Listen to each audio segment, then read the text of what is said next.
Scarlet, Blue, and You, the podcast where we share the stories and people shaping Hannibal-LaGrange University. I'm your host, Lauren Youse, and today we're stepping into the world of theater and love, faith, and loss. Doesn't that sound like a great Reformation Day Halloween story? It does. With HLGU's upcoming production of Shadowlands. Dun, dun, dun. Yeah, we need a creepy button. So this moving true story follows C.S. Lewis. Better late than never. Okay, so this moving true story follows C.S. Lewis, the beloved author of the Chronicles of Narnia, as his quiet Oxford life is turned upside down by the arrival of American poet Joy Davidman. What begins as an unexpected friendship blossoms into a love that challenges Lewis's deepest beliefs about life, faith, and the cost of truly opening one's heart. Joining me to talk about this tender and profound production is HLGU's Director of Theater, Sabrina Brookshire. Hello. Welcome back, Sabrina. Thank you. So glad you're here. Always for having me. Okay. Well, we love having you. But for those who might not be familiar, what drew you to Shadowlands as the fall production for HLGU? Yes. Couple of things. First of all, I just love C.S. Lewis. And if you haven't read him, read his stuff. He has some great fiction, some great nonfiction. I will tell you, though, his nonfiction is weighty, and it always takes me a while to get through because there's so much to think about and absorb. So something that drew me to this production is that it's neat to do a story, to put on stage a story that's about someone's real life. Mm-hmm. And we really have a season of that this year, about exploring people's lives and real people, not just fictional characters. And so that's unique. I think that and what this place speaks to his life is wonderful for us as believers, and hopefully also will draw non-believers. And I think we'll just bring truths out that are incredible. And so the depth of the play also drew me, the intimacy of the play, which we'll talk about probably later with another question, I think. Teaser. And so multiple things. And just as I was reading it, the creativity behind how I wanted to stage it drew me, and it felt like the right timing. And so multiple things. Oh, yeah. That sounds great. And it's playing November 13th, 14th, and 15th. That's a Thursday through Saturday at 7 p.m. Okay. I'm going to get the date on there as much as possible. Absolutely. That's right. Well, yep. Okay, so C.S. Lewis is such an iconic figure in Christian thought. How does Shadowlands portray his faith? Not just his writings, but his personal struggles and relationships. Yeah, and so, man, it is weighty. So just come knowing that, like, there's a lot, and I think it portrays his faith in a very real way. And if you've read his stuff, you know that it's challenging and inspiring. And I think this shows his human side of his wrestling with God.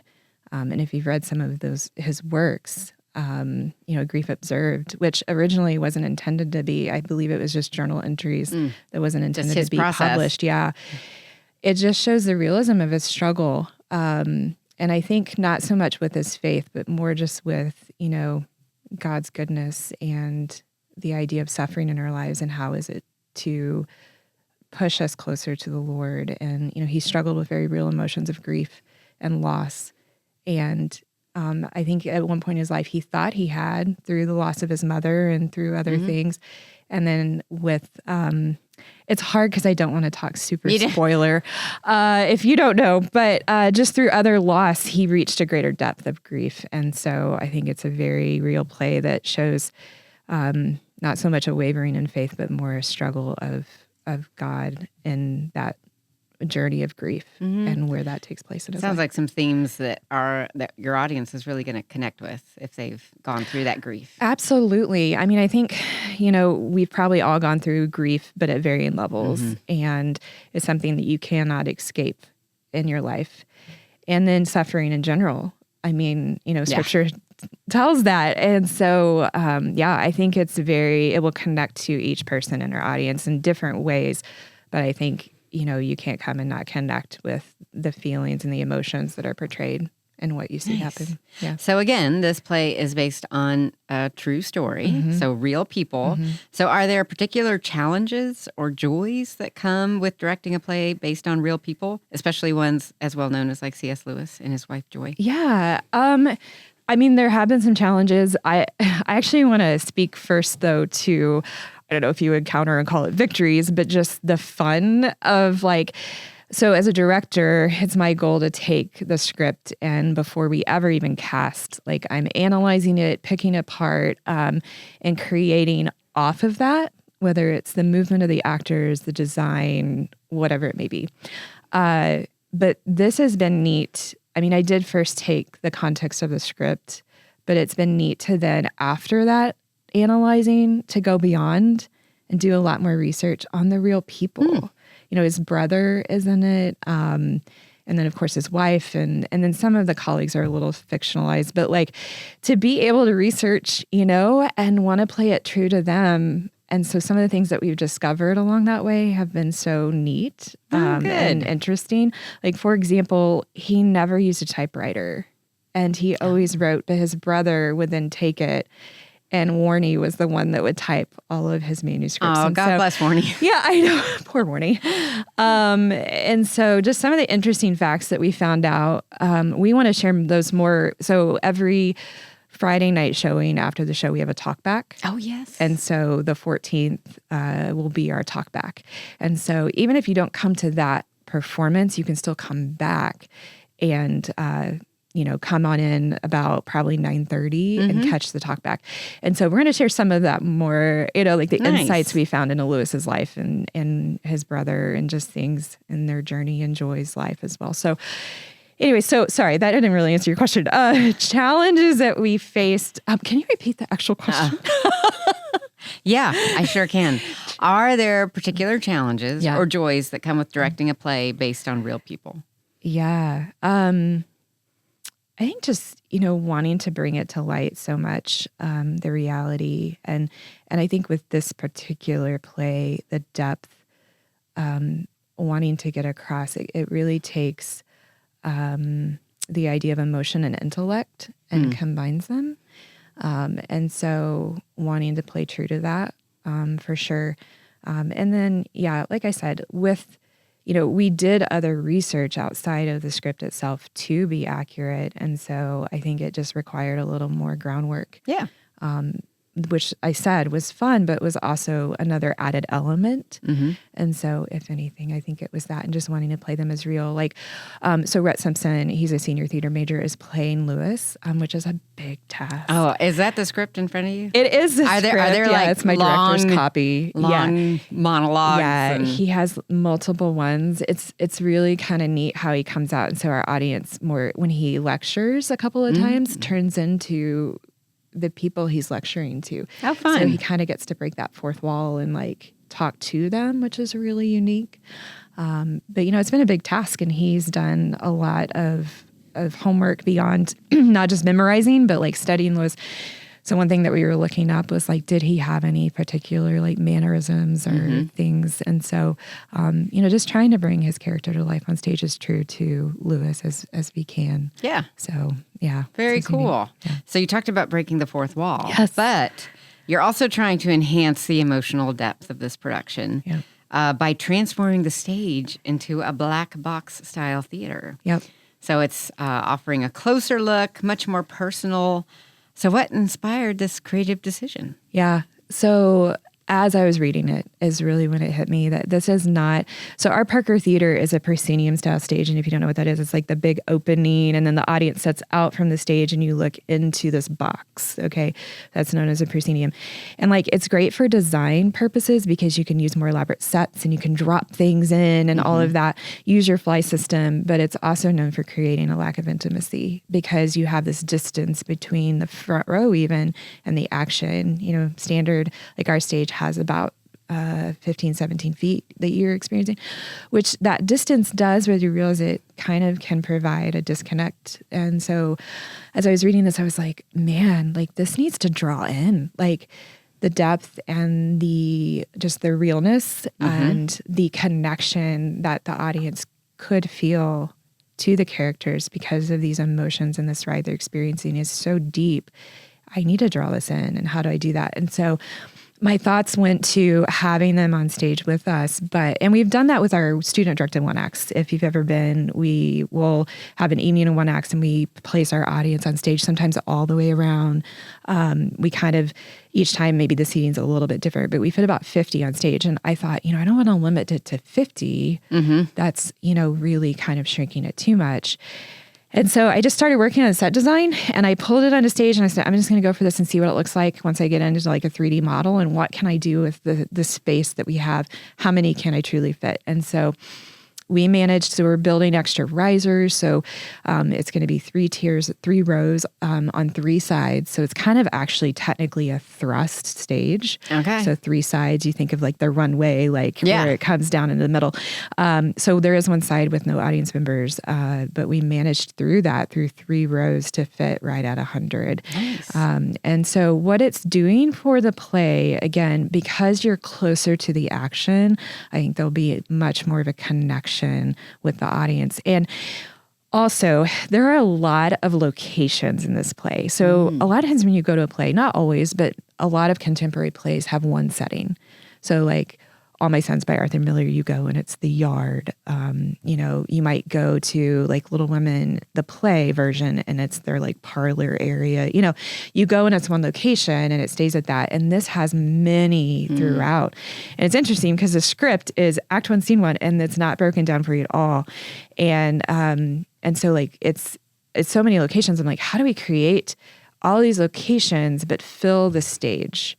Because having and needing all that movement, almost like you would have in a musical, I feel like this is too much to have, again, in a big proscenium style. And so shrinking it has allowed us to just use properties mostly. Like we do have some set pieces that don't move, but then a lot of things revolve around them. Sure. And because the audience is on all sides, we don't use a lot of flats or things, meaning those bigger pieces that would obtrude or, obstruct you from seeing through to the actors. And that has also allowed us just using properties to be able to move things in quickly and out.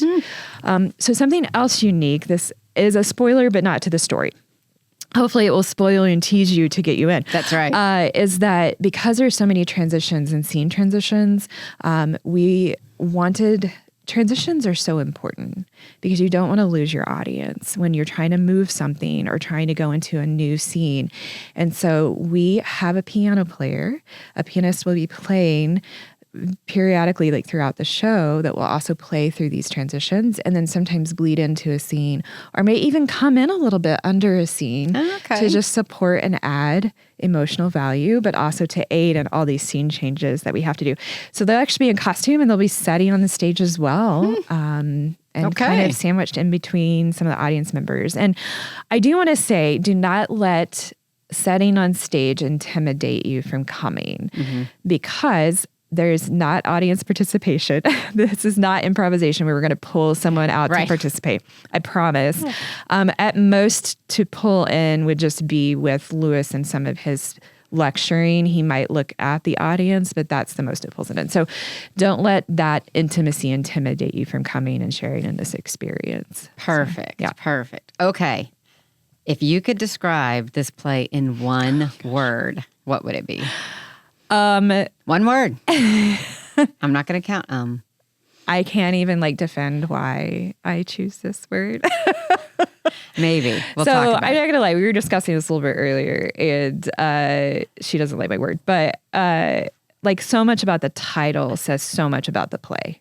I mean, the theme is often worked into a title. Yeah. Shadows would be how I describe it. And you find that theme woven and explained throughout the play. And it's this idea of, our time here on this earth is merely a shadow to what Christ has for us with him in eternity. And he talks about, and I was deciding, do I want to say any quotes from the play? Do I not? But hey, if you listen, you might get some, some more insight. But he talks about at the end, the pain now is part of the happiness then. That's the deal, only shadows. And And so he talks about how with great love can also come pain, but totally worth it.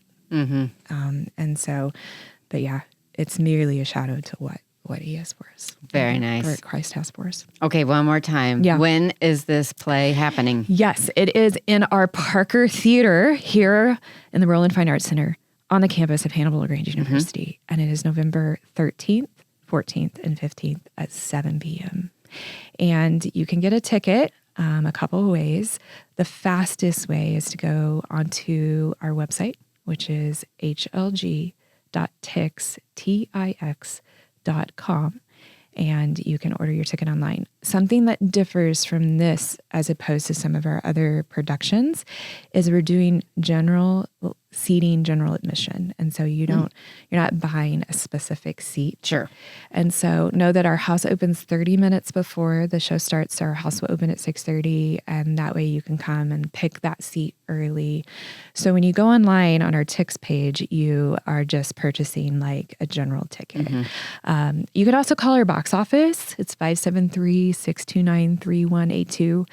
And leave a message. And we're not in there like all day long or anything. And so, just leave a message. Normally just leave a message and we'll get back with you hopefully within about 24 hours. So, and ticket prices are $10 a piece. It's just a flat. There's a bargain. There's no senior rate or group rate. We just decided to kind of make it general. Yeah, since you're only doing 100 a night. Exactly. And so it's all $10 a piece. And we really hope to fill the house, the seating that we've created. We would love every night to fill that up and think it's a unique opportunity. And we encourage church groups, bring your church group, bring your small group, bring your life group, bring your Sunday school class, come. And then it would be great, even discussion for it sounds like it. A later date or on the way home or something like that. Just to, I think it's going to be very thought provoking, very challenging in a good way.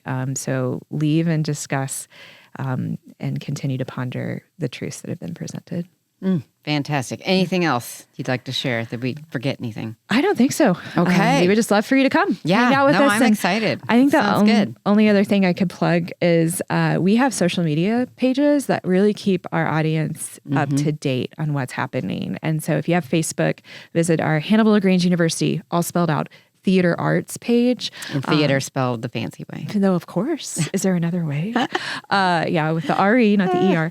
And then we also have Instagram page, and it's a great way to stay up to date on what's happening here in our theater. But also, we just love posting fun stuff. It can often give you a behind-the-scenes, backstage look. You can often meet some of the cast and crew beforehand. And then we're doing a new thing called Take 5, where we go out into campus and ask them questions, too. And so you can see a lot of faces. And so join us on social media. Perfect. Love that. I love that. I'll have to do that when I get back to my office. Well, thank you so much, Sabrina, for sharing a glimpse of what sounds like a beautiful production that I'm definitely getting tickets to.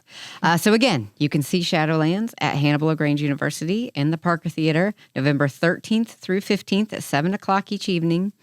And tickets are available, and we'll have those links here in the podcast so you can easily access those. $10. Purchase your tickets early because there's not that many of them, and they're going to go fast. That's right. So this has been Scarlet, Blue, and You. Thanks so much for listening, and we hope to see you at the theater.